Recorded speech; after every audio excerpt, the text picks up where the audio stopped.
શું નામ તમારું? જયાબેન. જયાબેન કઈ ના છો? રાણી. રાણી અમદાવાદના છો? કોણ તમારા ઘરમાં કોણ કોણ છે? બે બાબા છે, વહુઓ છે. બે બાબા છે. તો શું તકલીફ આવી પછી? વહુઓ બહુ હેરાન કરે. વહુ આખા બધાના જેટલા બી લગભગ છે ને બધાના મોટા ભાગની વહુઓનો ત્રાસ વધારે છે. બહુ હેરાન કરે. જેટલા બી વિડીયો આયા, જેટલા બી ગયડા લોકો આયા, બધાનો તકલીફમાં સૌથી વધારે વહુનો ત્રાસ એવો આવ્યો. બધા એવું કે છે. હે? છોકરાઓ નહીં કશું બોલતો, વહુઓ બોલે. છોકરાઓ હોય ત્યાં સુધી કઈ ના બોલે. છોકરા હોય ત્યાં કશું ના બોલે, ત્યાં સારું સારું રાખે. બા ખાઈ લો, બા કરી લો, બા જમી લીધું, બા પગ દબાઈ આલો, એવું બધું બોલે. અને છોકરા જેવા ગયા પછી અસલ રંગ બતાવે. હે ને? પછી છોકરાને તો કશું કહેવાય નહીં આપણે આ બધું આવ્યા પછી, નહીં તો એમના વચ્ચે ઝઘડા થાય. છોકરા આવા તો પાછો મારો. પછી એના ખાટીઓ હાલે તો ભાઈ પાસે કહે તમે ઝઘડા કરાવ્યા પછી એવું કે હા, એવું થાય. એ કહેતા ના બોલું સારું.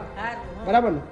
આપણે હવે ચિંતા છોકરાને કીધા વગર જ આવતી રહ્યું. મેં કીધું હું 9 દિવસ કથામાં જઉં છું, નડિયાદ એમ કરીને આવી છું. કીધું નથી ઘરે. કીધું નહીં તો કહી દેવાનું ફોન કરીને કે બે વખત તું ચિંતા ના કરીશ, તું ચિંતા ના કરીશ કે હું અહીં જગ્યાએ છું, કોઈ ચિંતા ના કરવાની જરૂર. એને ફોન કરીને કહી દો, બિચારો ટેન્શન ના લે. એને ફોન લગાવો, એને કહી દો કે બેટા તું ચિંતા ના કરીશ, હું વ્યવસ્થિત જગ્યાએ છું, નહીં રહેવાની છું હમણાં. હા ને? એવું કહી દો. છુપાવવાનું નહીં, આપણે છોકરાથી છુપાવવાનું નહીં. બરાબર? છોકરાથી શું કા છુપાવવાનું ખોટું આપણે ચિંતા કરવાની? એને એવું લાગે કે તમે ખથામ છો ભાઈ 9 દાડા ફરી ચિંતા કરે, તમે ના જાઓ તો ચિંતા કરે ને કે ભાઈ 9 દાડા થયા મારી મમ્મી કેમ ના આવી? એને તો લાગણી આવે ને. બરાબર?